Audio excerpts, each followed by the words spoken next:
Volume 3, Chapter 9.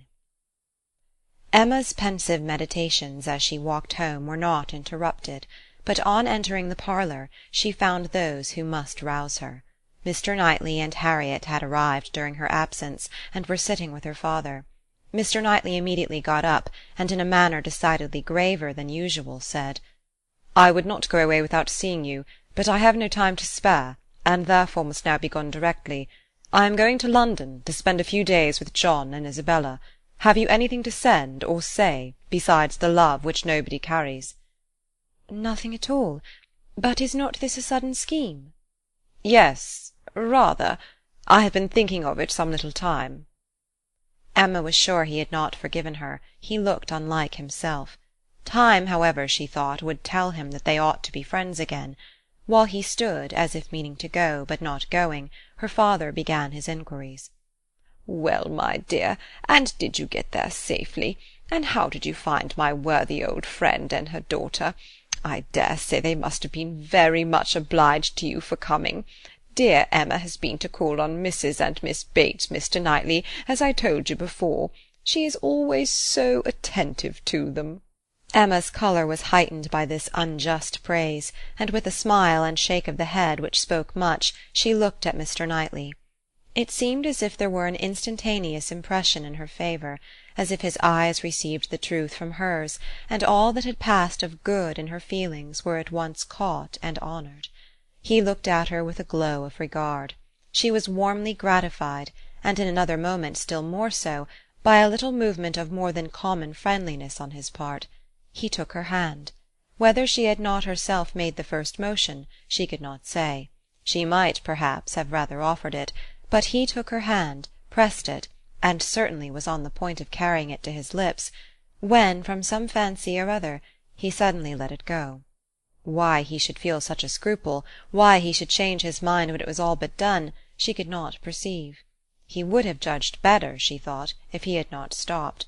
The intention, however, was indubitable, and whether it was that his manners had in general so little gallantry, or however else it happened, but she thought nothing became him more. It was with him of so simple, yet so dignified a nature. She could not but recall the attempt with great satisfaction. It spoke such perfect amity. He left them immediately afterwards, gone in a moment. He always moved with the alertness of a mind which could neither be undecided nor dilatory, but now he seemed more sudden than usual in his disappearance. Emma could not regret her having gone to Miss Bates, but she wished she had left her 10 minutes earlier. It would have been a great pleasure to talk over Jane Fairfax's situation with Mr. Knightley. Neither would she regret that he should be going to Brunswick Square, for she knew how much his visit would be enjoyed, but it might have happened at a better time, and to have had longer notice of it would have been pleasanter. They parted thorough friends, however. She could not be deceived as to the meaning of his countenance and his unfinished gallantry. It was all done to assure her that she had fully recovered his good opinion. He had been sitting with them half an hour, she found. It was a pity that she had not come back earlier.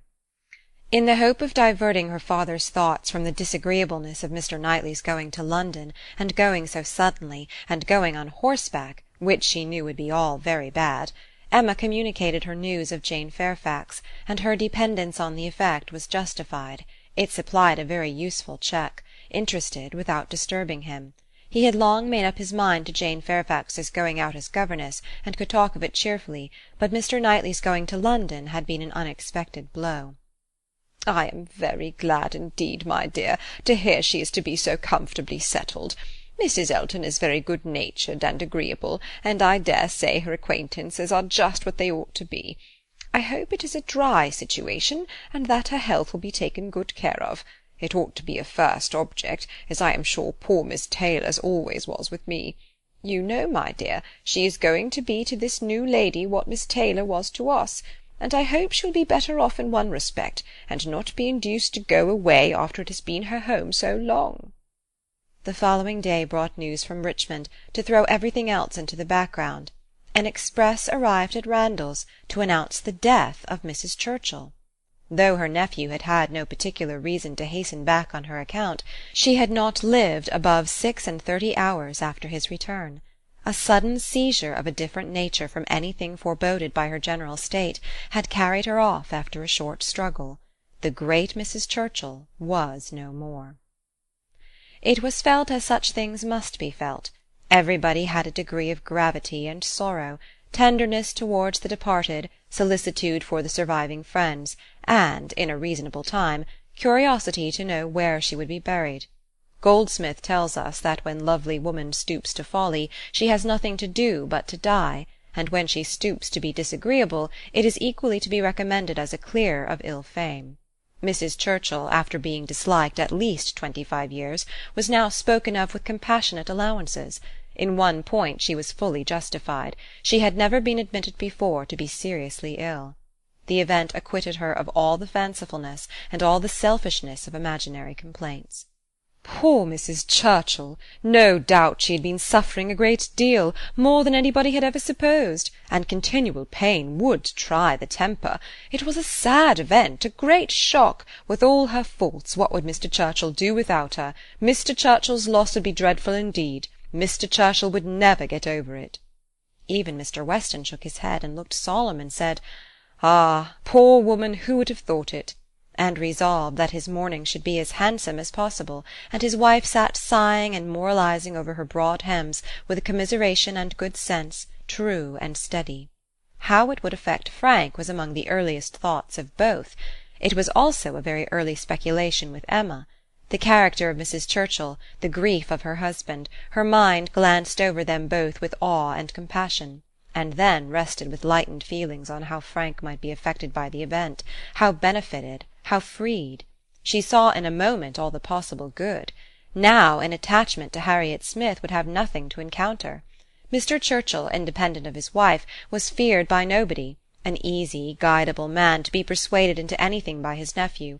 All that remained to be wished was, that the nephew should form the attachment, as, with all her good will in the cause, Emma could feel no certainty of its being already formed. Harriet behaved extremely well on the occasion, with great self-command. Whatever she might feel of brighter hope, she betrayed nothing. Emma was gratified to observe such a proof in her of strengthened character, and refrained from any allusion that might endanger its maintenance. They spoke, therefore, of Mrs. Churchill's death with mutual forbearance. Short letters from Frank were received at Randalls, communicating all that was immediately important of their state and plans. Mr. Churchill was better than could be expected, and their first removal, on the departure of the funeral for Yorkshire, was to be to the house of a very old friend in Windsor, to whom Mr. Churchill had been promising a visit the last 10 years. At present there was nothing to be done for Harriet. Good wishes for the future were all that could yet be possible on Emma's side. It was a more pressing concern to show attention to Jane Fairfax, whose prospects were closing, while Harriet's opened, and whose engagements now allowed of no delay in any one at Highbury who wished to show her kindness. And with Emma it was grown into a first wish. She had scarcely a stronger regret than for her past coldness, and the person whom she had been so many months neglecting was now the very one on whom she would have lavished every distinction of regard or sympathy. She wanted to be of use to her, wanted to show a value for her society, and testify respect and consideration. She resolved to prevail on her to spend a day at Hartfield. A note was written to urge it. The invitation was refused, and by a verbal message. Miss Fairfax was not well enough to write, and when Mr. Perry called at Hartfield the same morning, it appeared that she was so much indisposed as to have been visited, though against her own consent, by himself, and that she was suffering under severe headaches and a nervous fever to a degree which made him doubt the possibility of her going to Mrs. Smallridge's at the time proposed. Her health seemed for the moment completely deranged, appetite quite gone, and though there were absolutely no alarming symptoms, nothing touching the pulmonary complaint, which was the standing apprehension of the family, Mr. Perry was uneasy about her. He thought she had undertaken more than she was equal to, and that she felt it so herself, though she would not own it. Her spirits seemed overcome. Her present home, he could not but observe, was unfavourable to a nervous disorder, confined always to one room. He could have wished it otherwise, and her good aunt, though his very old friend, he must acknowledge to be not the best companion for an invalid of that description. Her care and attention could not be questioned. They were, in fact, only too great. He very much feared that Miss Fairfax derived more evil than good from them. Emma listened with the warmest concern, grieved for her more and more, and looked around eager to discover some way of being useful.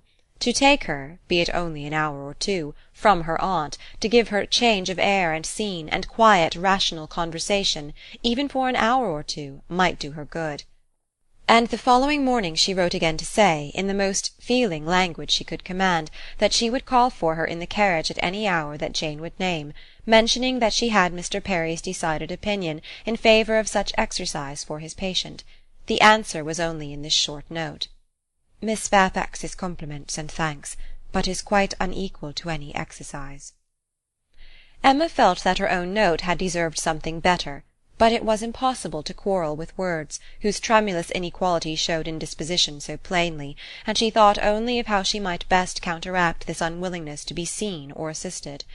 In spite of the answer, therefore, she ordered the carriage, and drove to Mrs. Bates's, in the hope that Jane would be induced to join her, but it would not do. Miss Bates came to the carriage door, all gratitude, and agreeing with her most earnestly in thinking an airing might be of the greatest service, and everything that message could do was tried, but all in vain. Miss Bates was obliged to return without success. Jane was quite unpersuadable. The mere proposal of going out seemed to make her worse. Emma wished she could have seen her, and tried her own powers, but almost before she could hint the wish, Miss Bates made it appear that she had promised her niece on no account to let Miss Woodhouse in. Indeed, the truth was that poor dear Jane could not bear to see anybody at all. Mrs. Elton, indeed, could not be denied, and Mrs. Cole had made such a point, and Mrs. Perry had said so much, but except them Jane would really see nobody. Emma did not want to be classed with the Mrs. Eltons, the Mrs. Perrys, and the Mrs. Coles, who would force themselves anywhere. Neither could she feel any right of preference herself. She submitted, therefore, and only questioned Miss Bates farther as to her niece's appetite and diet, which she longed to be able to assist. On that subject poor Miss Bates was very unhappy, and very communicative. Jane would hardly eat anything. Mr. Perry recommended nourishing food, but everything they could command, and never had anybody such good neighbours, was distasteful. Emma, on reaching home, called the housekeeper directly to an examination of her stores, and some arrowroot of very superior quality was speedily dispatched to Miss Bates with a most friendly note. In half an hour the arrowroot was returned, with 1,000 thanks from Miss Bates, but dear Jane would not be satisfied without its being sent back. It was a thing she could not take, and moreover she insisted on her saying that she was not at all in want of anything. When Emma afterwards heard that Jane Fairfax had been seen wandering about the meadows at some distance from Highbury on the afternoon of the very day on which she had, under the plea of being unequal to any exercise, so peremptorily refused to go out with her in the carriage, she could have no doubt, putting everything together, that Jane was resolved to receive no kindness from her. She was sorry, very sorry. Her heart was grieved for a state which seemed but the more pitiable from this sort of irritation of spirits, inconsistency of action, and inequality of powers, and it mortified her that she was given so little credit for proper feeling, or esteemed so little worthy as a friend. But she had the consolation of knowing that her intentions were good, and of being able to say to herself that could Mr. Knightley have been privy to all her attempts of assisting Jane Fairfax, could he even have seen into her heart, he would not, on this occasion, have found anything to reprove. End of chapter 9.